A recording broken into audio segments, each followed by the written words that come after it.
미국 하원이 재정절벽 마감 시한을 하루 남겨놓은 30일 개원하기로 결정하면서 자동적인 세금 인상과 재정 지출 감축이라는 최악의 상황을 피하기 위한 막판 협상이 시도될 것이라는 희망이 나오고 있습니다. 하원의 공화당 지도부는 간밤에 열린 뉴욕 시간 마감을 1시간여 앞두고 전화회의를 가진 뒤 30일 개원을 결정했습니다. 11월 광공업 생산이 회복세를 이어갔지만 투자는 여전히 부진했습니다. 통계청이 내놓은 산업활동 동향을 보면 11월 광공업 생산은 제조업의 상승세에 힘입어 전월보다 2.3% 늘었으며 석 달째 올랐습니다. 한편 경기 동향을 보여주는 선행지수 순환 변동치도 넉 달 만에 반등해 경기의 회복 국면을 예고해 주었습니다. 올해 11월 경상수지가 68억 8천만 달러 흑자로 사상 최대 흑자를 기록했으며 10개월째 흑자 행진을 이어갔습니다.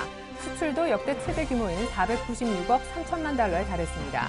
올 들어 11월까지 경상수지 흑자는 총 409억 7천만 달러로 한국은행의 연간 전망치를 70억 달러 가까이 넘어섰습니다. 일본이 양적 완화를 실시한 이후 엔달러 환율이 78.3엔에서 84.9엔으로 8.45%나 올라 달러 대비 엔화 환율 상승폭이 세계 주요국 통화 가운데 가장 컸습니다.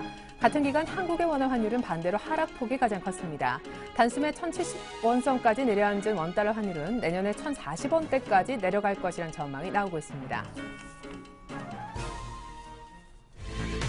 안녕하십니까. 오늘자 내일장의 최예린아입니다. 오늘로써 2012년 증시가 마무리됩니다. 아듀 2012 외치려니까 어딘가 모르게 좀 아쉬운데요. 하지만 올 한 해 어떤 흐름과 특징이 있었는지 잘 알아야만 2013년도 이 계산년 주식시장에서 성공 투자가 가능하겠지요.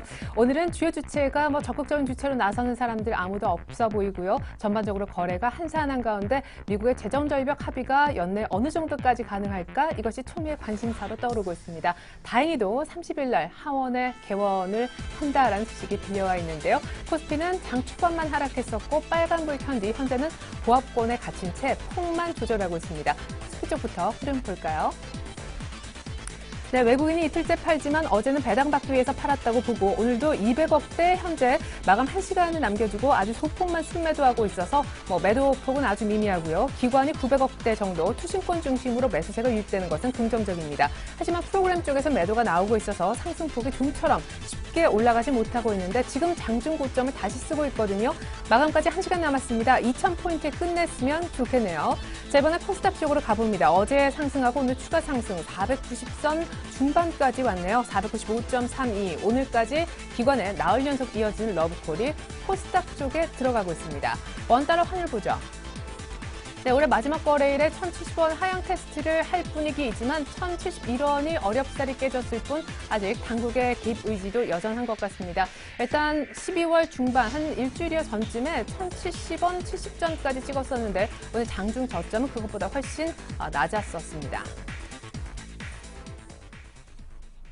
네, 상해도 잘 가고요. 2200선 곤고하게 지키는 가운데 니케이가 어느덧 1400선까지 올라와 있네요. 계속해서 오늘장 내일장 일부에서 준비한 소식을 보여드립니다. 2013년 증시 전망, 오늘은 메리츠 종금증권 은성민 센터장 연결해서 들어보겠습니다. 연초 미국의 재정절벽 향방에 따라 1월 효과 여부가 판가름 날까요? 원달러 환율 1,070원대까지 내려왔는데 향후 원화 강세는 지속될 수밖에 없는지, 글로벌 증시 근원지죠. 미국과 중국, 이른바 G2의 내년 경기 회복 정도도 미리 체크합니다. 매주 금요일마다 함께합니다. SPM의 김영진 대표님, 분석을 들어볼 수가 있는데요. 변동성 축소 구간에 있습니다. 기술적 수렴 이후에 재정 절벽 문제 등이 잘 합의가 된다면 내년도 안도랠리 기대해도 좋을까요? 현재 프로그램 매수 차익 잔고가 잔뜩 쌓여 있습니다. 청산 가능성은 언제가 유력할지 수급도 점검합니다. 일주일간 수익 낼 종목 알려드리는 코너죠. 7일간의 수익 다이어리, H&T 투자증권 박지훈 과장은 모토닉을 주목하고 있는데요. 정책 수혜주라고 하네요. 2013년 첫 주, 다음 주를 노려라. 동양증권 권영문 차장님과 함께 대비책 미리 세워보겠습니다. 2000포인트 부근에서 시장을 둘러싼 우려 두 가지 점검할 텐데요. 수급과 재정 절벽 문제가 되겠습니다. 연일 큰 폭으로 오르고 있습니다. 전일 10% 급등, 오늘 추가 급등, DPC로 이미 24% 수익을 챙기셨는데요. 목표가에 거의 다 왔습니다. 수익을 확정 짓는 게 좋을까요?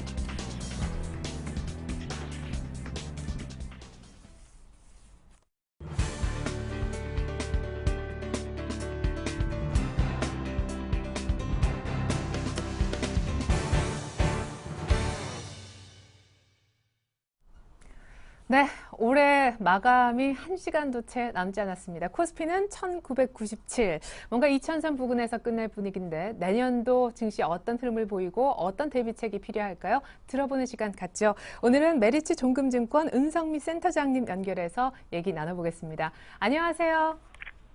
예, 안녕하십니까. 네, 이렇게 마지막 거래를 1시간 남겨두고 연결하니까 뭔가 기분이 묘한데 2013년 증시 좀 기대해도 좋을런지 올해 코스피가 한 9% 정도 올랐다고 하더라고요. 네. 일단 2013년은 2012년보다는 좀 양호한 흐름을 보일 거라고 생각을 하고 있습니다. 일단 아무래도 이제 내년 초에 미국의 재정 절벽 이슈가 마무리된 이후에는 이제 중국 경기를 바탕으로 해서 지수는 점진적으로 회복 상승 흐름으로 가지 않을까. 결국은 1분기가 저점이 될 가능성이 높고 그 위에는 글로벌 유동성도 풍부한 상황이고 중국의 경기 회복을 바탕으로 해서 시장은 점진적으로 상승 흐름으로 가지 않을까 이렇게 판단을 하고 있습니다. 예. 자, 1분기 저점을 해서 추세적으로 좀 올라갈 수 있을 것이다. 최고 고점이 얼마라고 하셨죠? 지금으로 봐서는 한 2,200 정도로 보고 있는데요. 예. 이거는 이제 지금 현재 기업 실적을 기준으로 했을 때 한 PER 기준으로 한 10배 정도 수준, 그 정도가 한 2,200 정도 되니까 상단은 지금으로서는 한 2,200 정도로 보고 있습니다. 자, 2200포인트 정도까지 갈 수 있는 내년 장. 그러면 한 200포인트 정도 위쪽으로 기대를 걸어봄직한데요. 내년도 최대 변수로는 어떤 것들을 꼽고 계신지 계략적으로 미리 얘기만 먼저 좀 들어볼까요? 일단 가장 큰 거는 지금 연초에 있는 이제 미국 재정 절벽 이슈가 가장 큰 문제라고 보고 있고, 네. 또 한 가지는 지금 최근에 이제 원화가 굉장히 가파르게 절상이 되고 있는데 환율에 대해서도 좀 눈여겨봐야 될 것 같고요. 그리고 글로벌 경기 측면에서 본다면은 중국이 이제 새로운 정부가 들어오면서 이제 경제 성장에 대해서 어느 정도 회복 속도를 보이느냐, 이러한 세 가지가 가장 큰 변수가 되지 않을까 이렇게 판단을 하고 있습니다. 예, 그렇군요. 자, 그러면 변수를 중심으로 하나하나 얘기를 좀 자세히 듣도록 하겠습니다. 당장 지금 증권사들 얘기 보니까 내년도 1월 달도 1월 증시도 미국의 재정 절벽에 의해서 분위기가 좌우될 수밖에 없다고 하던데 연내 일단 대타협은 물 건너간 거 맞습니까? 만약에 잘 되면 1월이라도 외국인 중심의 장이 다시 좀 설 수 있는지요? 일단 뭐 30일 날 의회가 다시 개원이 된다고 하지만은 일단 연내 타결은 좀 힘들다고 보고 있고요.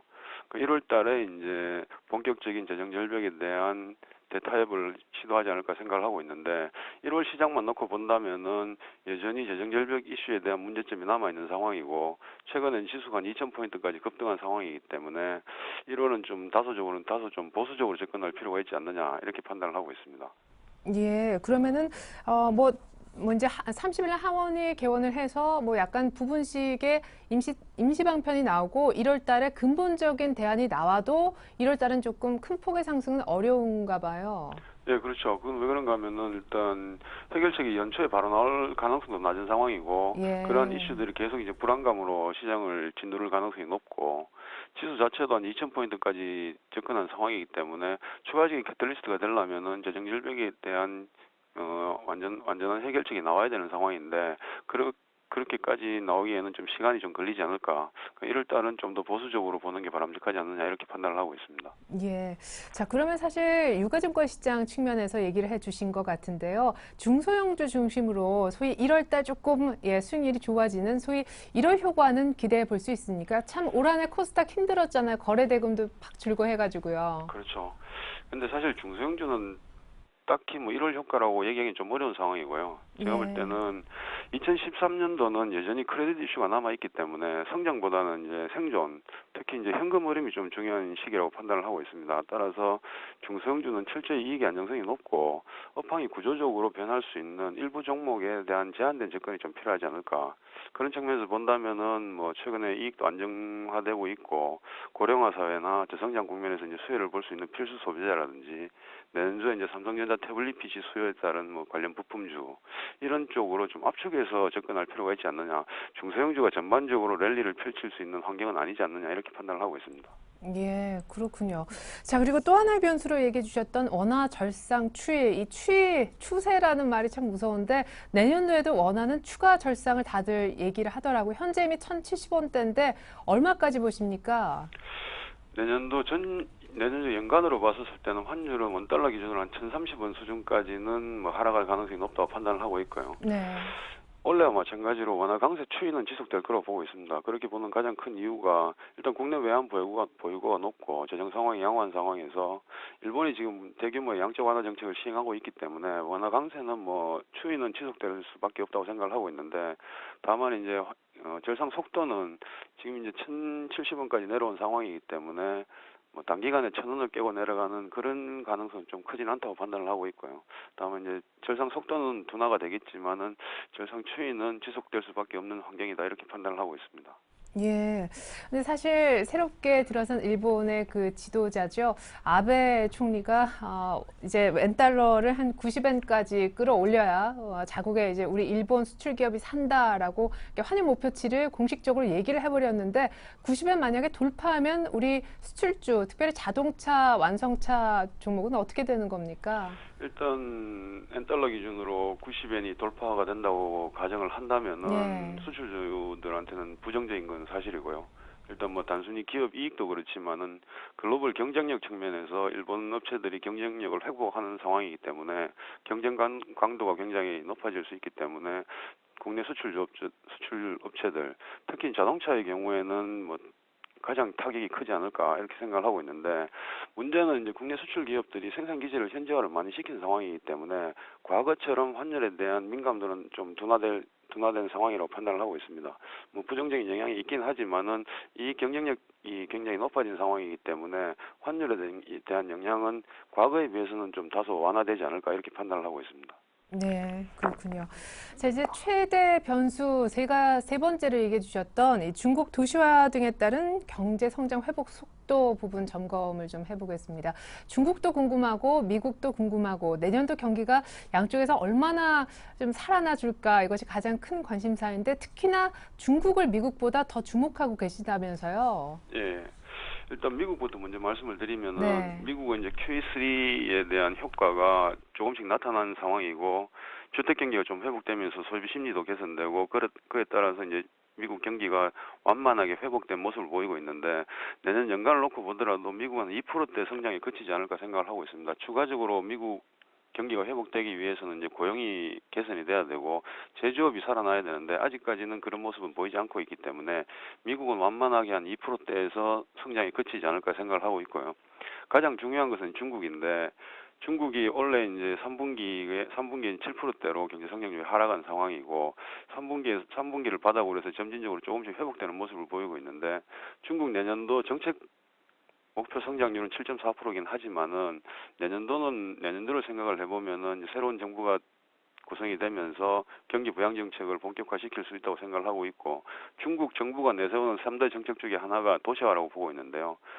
도시화율이 선진국에 비해서 굉장히 낮은 수준이고, 이러한 도시화율을 높이기 위한 경기 부양 정책이 결국은 경기를 끌어올릴 수 있는 큰 효과를 발휘할 수 있다고 생각을 하고 있습니다. 그런 측면에서 본다면은 중국은 내년도에는 8% 성장으로 다시 진입하지 않을까. 그렇게 본다면은 중국 경기 회복이 글로벌 경기를 이끌 수 있는 가장 큰 힘이 될 수 있다, 이렇게 판단을 하고 있습니다.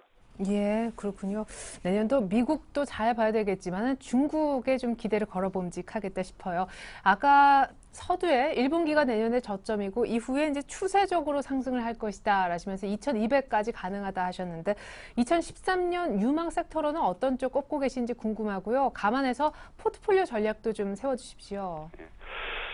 내년에 시장 자체는 원래보다는 좀 상승 흐름으로 이어질 수 있다고 생각을 하고 있는데, 포트폴리오 전략으로 본다면은 소위 말하는 바벨 전략이 유효하지 않을까 생각을 하고 있습니다. 일단 기본적으로 이익의 안정성이 높은 필수 소비재, 그리고 IT 중에서는 반도체 업종을 가져가면서 그 중국 경기 회복에 대한 수혜가 예상되고, 최근에 이제 주가도 많이 하락했던 경기 민감주, 철강이나 화학 같은 이런 업종을 동시에 가져가는 전략이 좀 필요하지 않을까 생각을 하고 있고요. 지수 측면에서 1분기가 저점이라고 보는 이유는 1분기에 이제 미국 재정 절벽 이슈도 있고 2월달 이탈리아 총선도 있기 때문에 내년도 전체적으로 봤었을 때 1분기에 시장을 짓누를 수 있는 악재들이 다 나올 수 있는 가능성이 높고, 그렇게 본다면은 1분기를 저점으로 해서 중국 경기도 3월달에 이제 전인대 이후에 본격적인 경기 부양 정책을 내세울 가능성이 높고, 점진적으로 회복 가능성이 높다고 판단을 하기 때문에 1분기를 저점으로 해서 시장은 상승 흐름으로 이어가지 않을까, 이렇게 판단을 하고 있습니다. 예.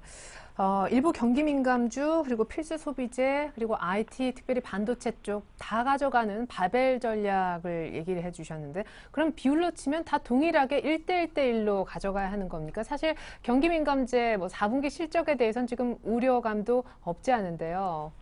4분기 실적은 어느 정도 시장에 반영이 됐다고 생각을 하고 있고요. 네. 경기 민감주라는 거는 추세적으로 가지고 갈 수 있는 게 아니라 상반기까지 트레이딩 관점에서 경기 민감주를 좀 매수를 하는 게 바람직하지 않나 생각을 하고 있고, 내년도 전체적으로 좀 장기적인 관점에서 매매를 한다면은 필수 소비재가 가장 유명하다고 생각을 하고 있는데, 이러한 부분은 경기의 회복 이런 측면보다는 구조적인 변화가 생기고 있다고 생각을 하고 있습니다. 글로벌 경기가 완만하게 회복되고 있지만 전반적으로는 이제 저성장 국면에 돌입한 상황이고, 우리나라도 마찬가지지만 이제 고령화 사회에 접어드는 상황에서 소비 패턴이 좀 변하고 있는 상황입니다.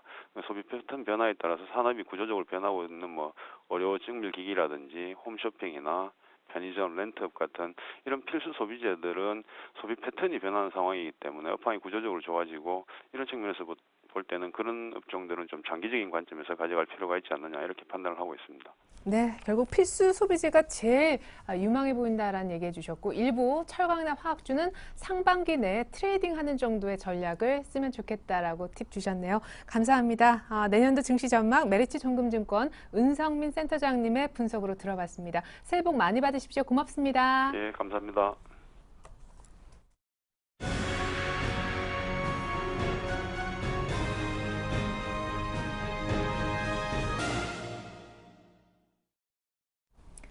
네, SPM의 김영진 대표님 연결해서요. 내년도 시장에 대한 보다 구체적인 얘기 들어보도록 하겠습니다. 대표님 안녕하세요. 예, 안녕하십니까? 시간 정말 빨라요. 나페 이렇게 또 연결을 하게 됐네요. 예, 그렇습니다. 예. 자, 올해 지금 마무리하는 상황까지도 재정 절벽 얘기를 계속 하고 있습니다. 올 한 해 뭔가 대타협에 대한 그런 기대는 다들 좀 안 하는 분위기인데 기술적으로도 수렴의 막바지에 온 듯해요. 일단 점검부터 해볼까요? 예, 그렇습니다. 올해 마무리하는 상황에서 마저도 이 변동성이 축소되고 있는 그런 모습입니다. 올해의 장세를 특징으로 꼽는다고 할 때 이 변동성 축소를 이슈로 꼽는 분도 계시더라고요. 최저점이 한 1758포인트, 최고점이 2057포인트이기 때문에 300포인트면은 크지 않느냐 이렇게 논할 수도 있겠는데, 이게 예년에 비하면 좀 줄어드는 그런 수치고요. 또 하반기에는 이 1850포인트에서 1950포인트, 이 100포인트 안에서 대부분 머물러 있었던 그런 상황이기 때문에, 그러면서 또 이 주봉 월봉 같이 이 중장기 지표마저도 수렴 국면으로 진행이 되면서 내년 초에 대해서 기대감과 더불어서 불안감도 동시에 만들고 있는 그런 모습이죠. 이슈가 참 많았던 상황이다. 이 점을 비교해보면 지수 움직임이 참 제자리에 있었던 참 특이한 하반기였다 이렇게 볼 수가 있겠고요. 아직도 해결되지 못한 그 악재들 한번 생각을 해볼 필요 있어 보입니다. 왜냐하면 얘들 때문에 지금 답보 상태에 머물러 있기 때문이죠. 이 재정절벽 이슈만 하더라도 크리스마스 전후로 해서 타결이 될 것이다. 이것이 시장의 기대감이었는데 이제는 올해 안에 가능할지조차도 의문이 드는 상황이죠. 우리 시장 지금 좋다라고 해서 이거 그냥 마냥 좋아할 수는 없습니다. 왜냐하면 어젯밤에 미국 시장을 좀 실시간으로 지켜보신 분은 상당히 좀 살벌했었던 분위기가 나타났다. 이것을 볼 수가 있기 때문입니다. 어제 미국 증시의 움직임, 이게 되느냐 안 되느냐, 결국 재정절벽 이슈가 해결이 되느냐 안 되느냐에 따라서 100포인트 이상 급등락하는 모습이 나타났었던 것이죠.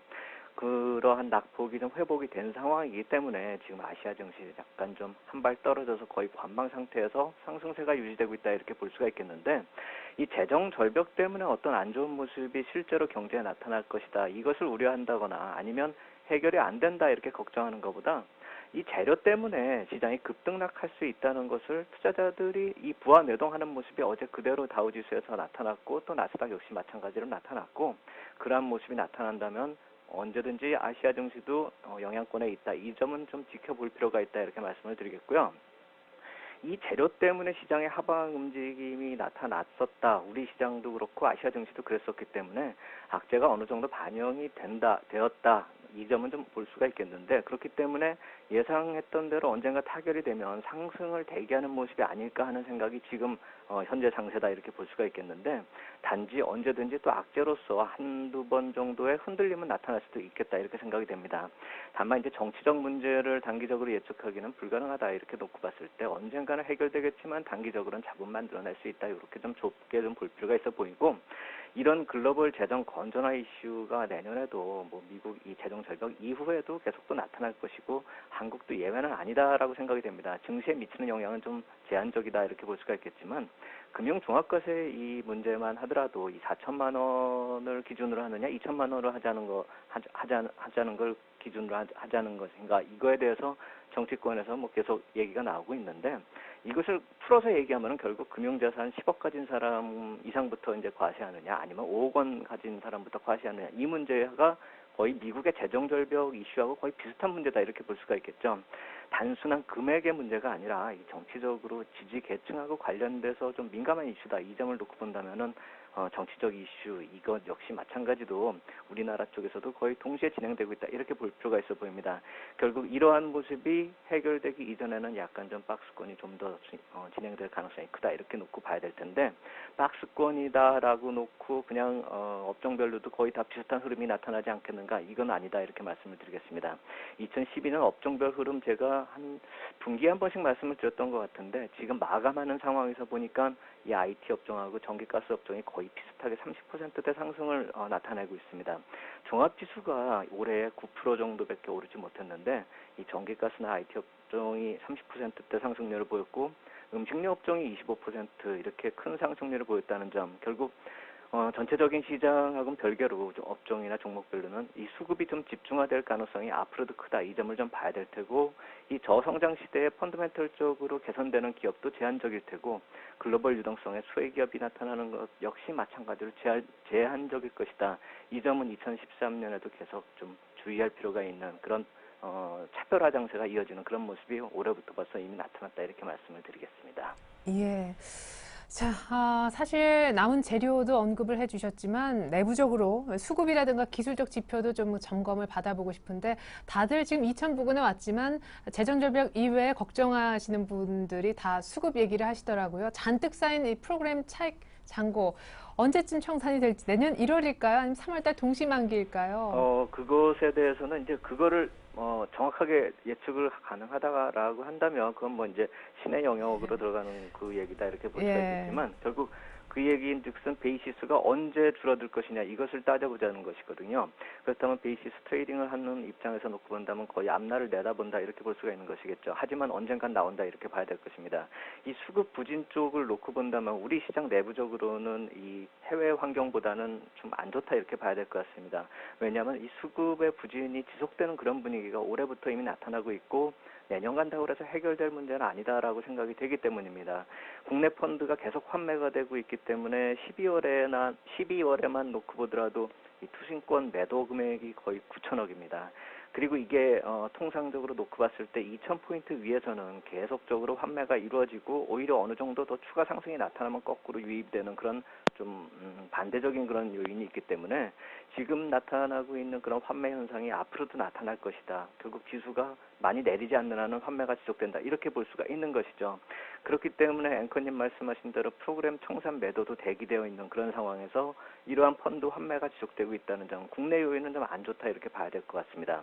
이 프로그램 청산 매도가 나올 수밖에 없는 거는 프로그램 매수 차익 잔고가 지금 6조 원까지 늘어난 상태인데 12월 이후에 단기적으로 유입된 금액만도 한 1조 7천억 가량 되기 때문에 이게 거의 꽉 찰 대로 찬 것입니다.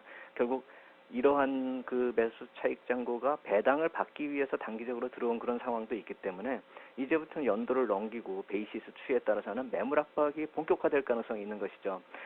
말씀을 드리자고 한다면 배당락 이전에는 베이시스가 좀 안좋아도 안 나왔는데 이제부터는 베이시스에 따라서 급한 매물로 나올 수가 있다는 것이죠. 최근에 상승 동력으로 작용이 됐었던 이 프로그램 매수 차익 잔고 이제부터는 연초의 부담 요인으로 좀 떠오를 수 있다. 이 점을 봐야 될 테고 이 뱅가드 펀드 같은 얘기는 사실 너무 많이 얘기가 나왔기 때문에 잠깐만 말씀을 드린다면 9조 원 정도 되지만 상반기 내내 매물화된다라고 놓고 보고 이 오버행 이슈가 종목이나 시장에 실제 충격을 주는 경우는 거의 없습니다. 심리적으로 부담 요인으로 작동이 될 뿐이다. 이렇게 보시면 맞겠고 내년 초 상반기에 국내 수급하고 더불어서 약간의 악재로 대기되어 있는 상황이다. 이 정도로 봐야 될 테고 중요한 것은 아까 말씀하셨듯이 기술적으로 수렴 과정 이후에 이제 어느 정도 방향을 잡아가는 것이 내년 초가 될 것입니다. 그 상황에서 베이시스와 이 차익 거래가 가속도를 더 붙일 수 있다는 이 점을 놓고 봐야 된다는 것이고, 그렇기 때문에 2013년도 초반에는 2012년도보다는 변동성 면에서는 좀 더 확대될 가능성이 크겠다, 이렇게 말씀을 드리겠습니다. 예. 자, 재료라든가 약간의 수급은 좀 불안하긴 한데 그래도 글로벌적으로 봤을 때 좀 우호적인 상황이 계속 될 수 있지 않을까 기대를 좀 걸어봅니다. 앞서서 센터장님도 뭐 내년에 중국에 기대 걸어볼 수 있다 얘기를 좀 해주셨었는데 최근에 뭐 도시화 얘기도 나오고요. 미국은 이미 일부 경기가 좀 회복이 되지 않았나 판단도 섭니다. 어떻게 보세요? 그렇죠. 중복되는 관점이기 때문에 뭐 다른 추가적인 얘기만 말씀을 드리겠습니다. 결국 악재가 해소된다라고 한다면 경제지표 개선이 주목받을 수밖에 없는 그런 상황이다, 이렇게 봐야 되겠죠. 결국 아까 말씀드린 대로 안 좋은 점들은 지금 반영이 되고 있고 악재만 해소되면 위로 튈 가능성도 크다, 이렇게 봐야 됩니다. 미국이나 중국이나 또 우리나라까지 포함해서 이제부터는 경제 정책적인 효과가 좀 가시화되는 게 내년 1분기다, 이렇게 생각이 되기 때문에 내년도를 봤을 때 가장 확실하게 시장이 좋을 것이다라고 볼 수 있는 것이 오히려 1분기가 아닌가라는 생각이 듭니다. 왜냐하면 그 이유는 사실 여러 가지 변수가 또 복합적으로 작용이 될 수가 있는데 내년 1분기만큼은 보조가 같이 흘러갈 가능성이 크다, 이 점을 또 봐야 될 테고요. 또 하나는 말씀하셨듯이 도시화 문제, 이것은 사실 도시화는 이 신흥개발도상국이 항상 겪었었던 일입니다. 일본이나 우리나 한국이나 그리고 또 중국이 이제 따라오는 그런 모습이다 봐야 될 테고, 이 도시화 과정을 통해 가지고 중국 같은 경우가 지금 GDP 1인당 수준이 한 5,000불 정도 되죠.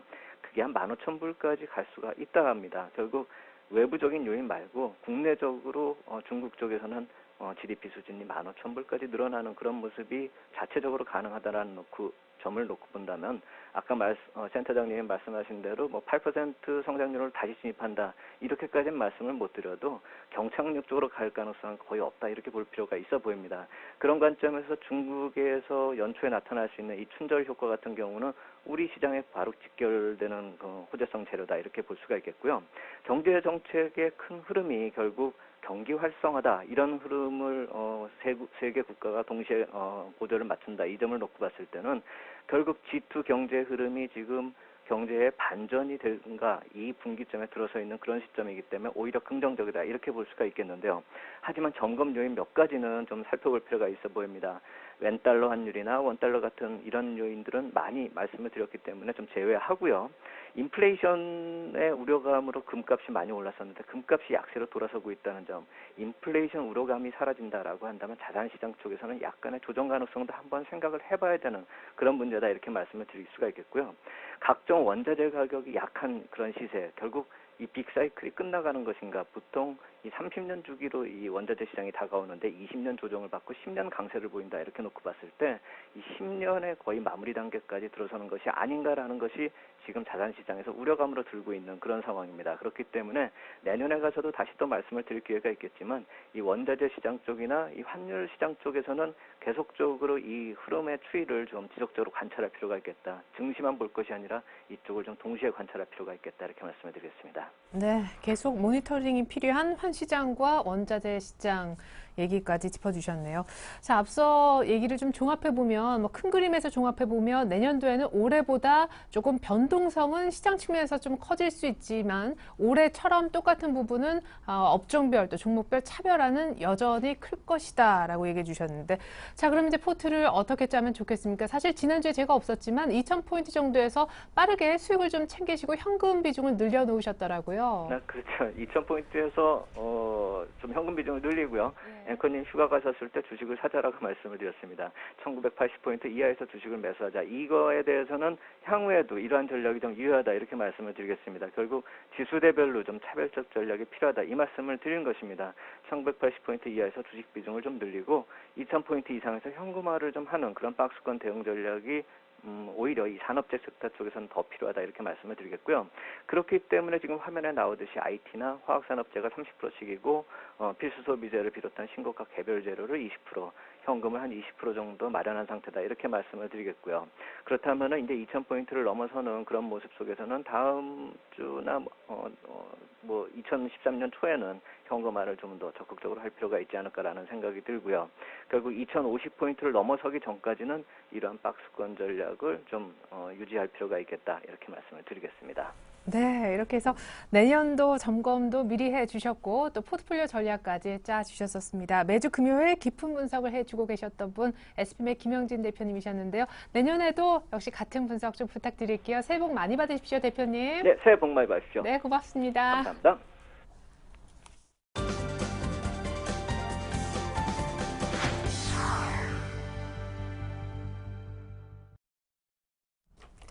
네, 현재 코스피 지수는요, 올해 마지막 거래일 2시 29분 막 지나고 있는데 2000포인트입니다. 2000.42. 그래도 참 2000이라는데 여러 가지 이렇게 매이게 되는 게 마지막 날 이렇게 또 2000 되면 기분은 괜찮은 것 같습니다. 자, 이번에는 다음 주를 노려라 코너 이어가 보겠는 다음 주라고 하지만 2013년 첫 주이니까 또 첫 단추를 잘 꿰는 거 굉장히 중요한 일이겠죠. 오늘 함께 해주실 분은요, 동양증권 영업부의 권영문 차장님이십니다. 안녕하세요. 네, 안녕하십니까. 네.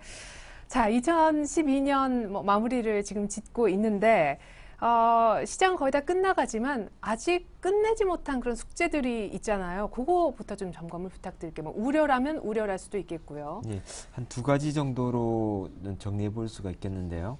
우선 첫 번째로는 최근에 있었던 오전 이상의 프로그램 매수가 한 2주 동안 집중이 되었었죠. 그로 인해서 어떤 수급적인 불안감, 이게 한꺼번에 프로그램 매수되었던 것이 쏟아져 나오면 어떻게 하느냐라는 그런 수급적인 불안감이 우선 첫 번째라고 볼 수가 있겠고요. 그리고 두 번째로는 미국 재정 절벽 이야기입니다.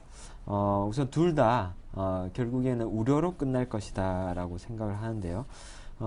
앞서 말씀드렸다시피 오전 이상의 어떤 프로그램 매물이 단기간 내에 어떤 차익성 매수로 들어와 가지고 이게 빠져나간다라고 보기는 어렵기 때문에 네. 이게 뭐 단기간 내에 출회가 되어서 시장을 짓누르는 그런 확률은 좀 낮지 않겠느냐 이렇게 보고 있고요. 그리고 두 번째로 말씀드렸었던 미국 재정 절벽 부분은 재정 절벽 합의를 위해서 오바마가 휴가에서 부랴부랴 복귀를 했죠.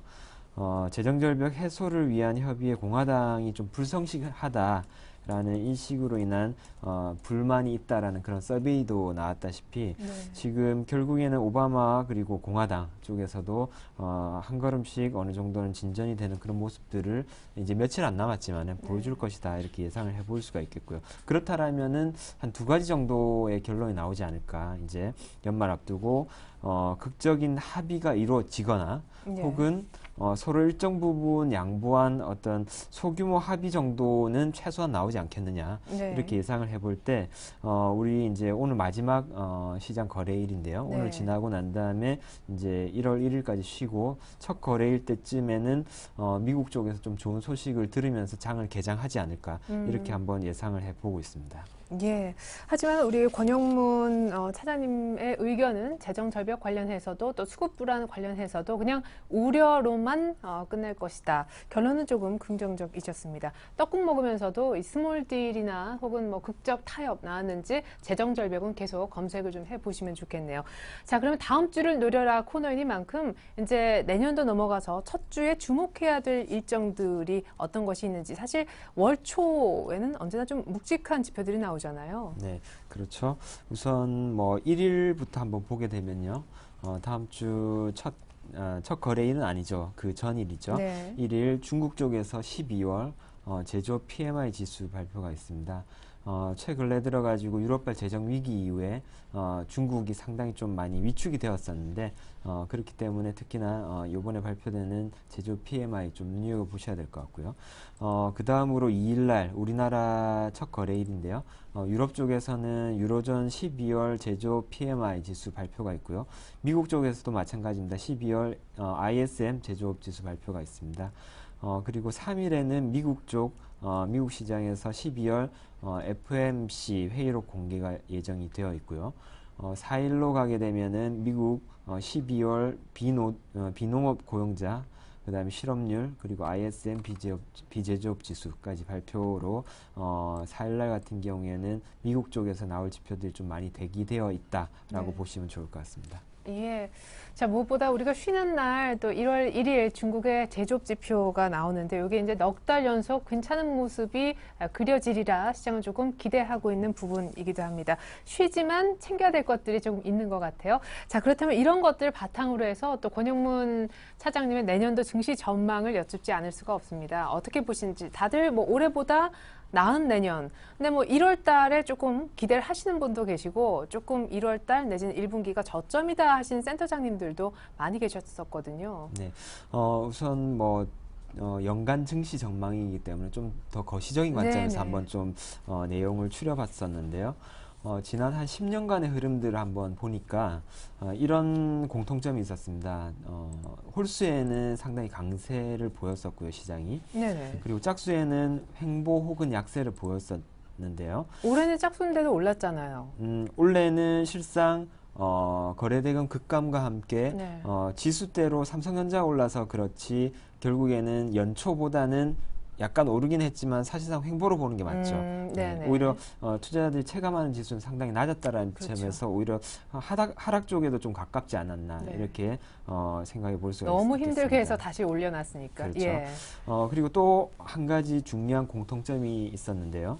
2년 연속 침체는 단 한 번도 없었다라는 점입니다. 뭐 돌이켜 한번 생각해 보면 IT 버블이 있었던 99년 이후부터 해서 곰곰이 한번 생각해 보시면은 침체가 이어져도 한 1년 정도지 그게 2년까지 연속이 되면서 2년 동안의 침체는 단 한 번도 없었다라는 점입니다. 네. 이런 부분에 있어서는 실상 뭐 이러한 패턴들이 나타난 이유가 결국에는 기업들 이익이 경기 침체 속에서도 증가하기 때문에 그러한 이익들이 누적이 되고 물론 안 좋은 회사들도 있겠죠. 그렇지만은 그러는 동안에 이제 경기 침체와 그다음에 주가 하락이 동행이 돼서 일어나면서 그 다음에 시간이 지나면서 이제 결국에는 더 이상 내려갈 수 없는 어떤 그 저가 메리트가 발생하는 구간이 생길 거고요. 그러고 난 다음에 한 단계 기업 이익 증가하는 부분에 대해서 주가가 반영이 되는 부분이 나타나면서 이제 주가가 오르는 그런 현상들이 반복되는 것이 아니냐. 그렇지만은 주가가 또 적정 가치까지 또 안 오르지 않습니까? 그 이상의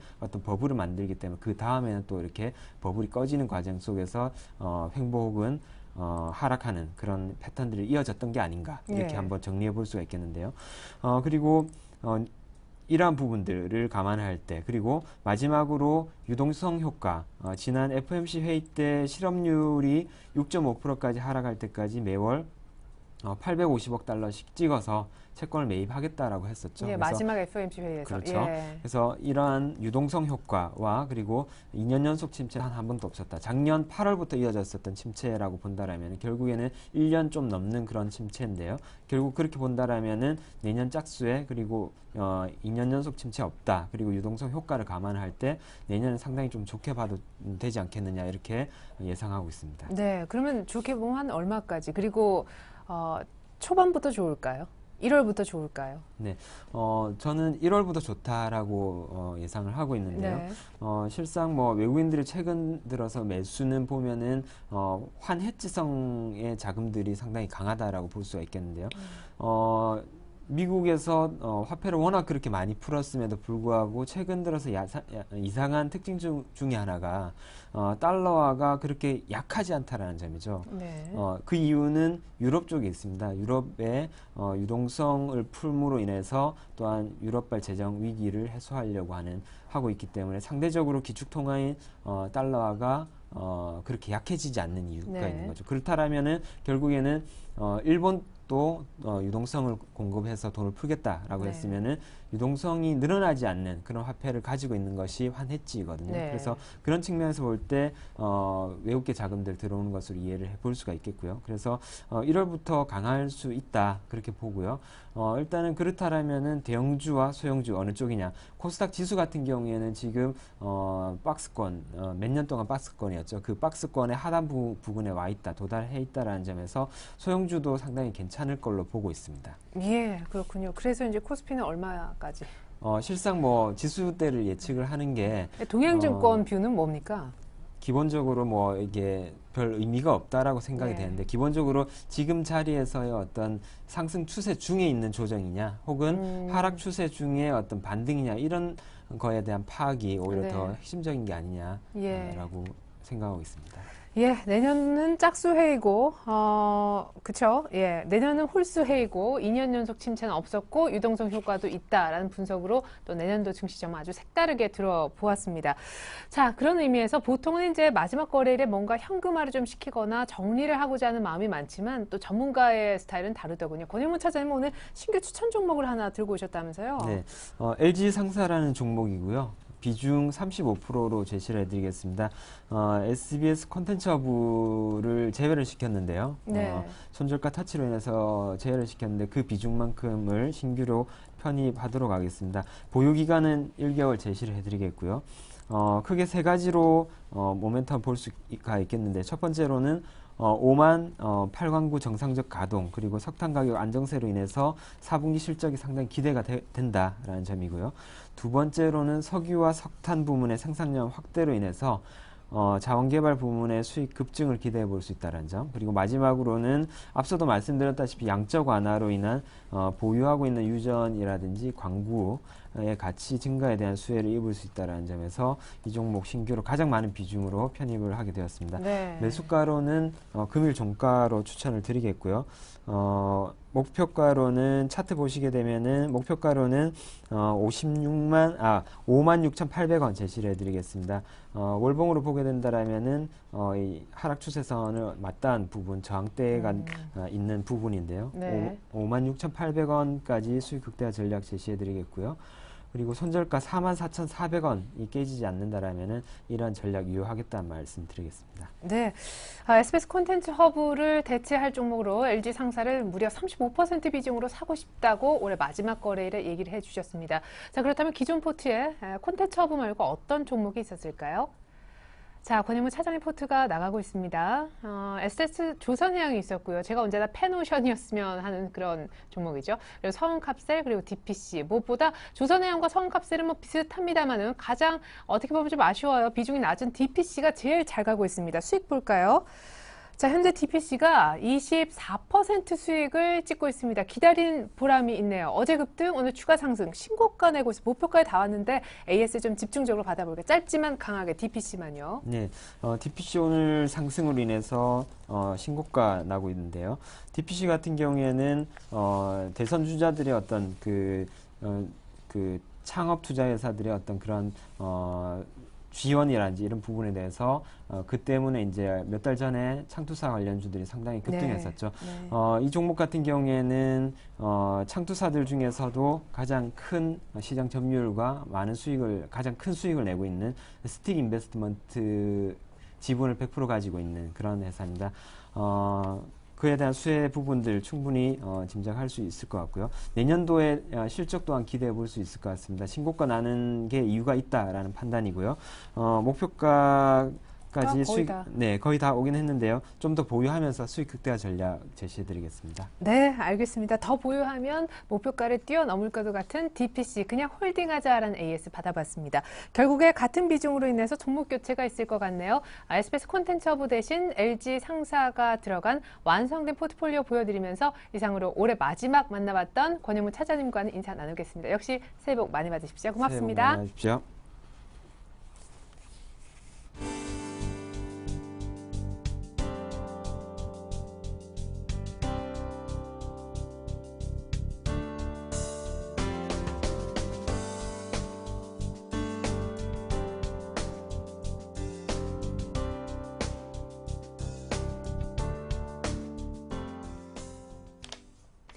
네, 2시 42분 이제 마감까지 20분도 안 남았는데요. 코스피가 2,000을 지키는 모습이 보여지고 있습니다. 계속해서 일주일 동안 수익 빠르게 낼 수 있는 종목 알아보는 7일간의 수익 다이어리 진행합니다. 다이어리부터 열어볼까요?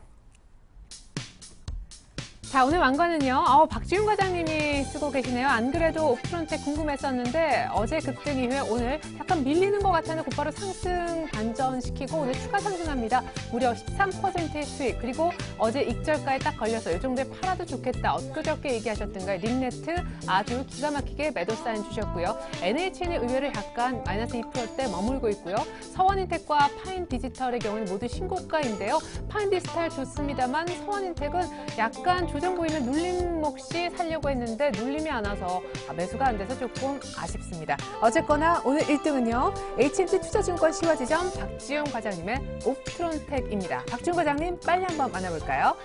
과장님 축하드리겠습니다. 안녕하세요. 네, 안녕하세요. 네, 이렇게 마지막 날 또 왕관을 이렇게 탁 쓰셨네요. 옵트론텍 진행이 너무 좋아요. 오늘도 굉장히 힘이 있고요. AS 먼저 들어보죠. 네, 일단 옵트론텍이 일단은 뭐 밑으로 빠졌을 때 좀 역발상으로 접근하자라고 말씀드렸고 그렇게 말씀드리고 나서 4거래를 연속 기관이 좀 매수에 좀 가담해줘서 일단 다행이고요.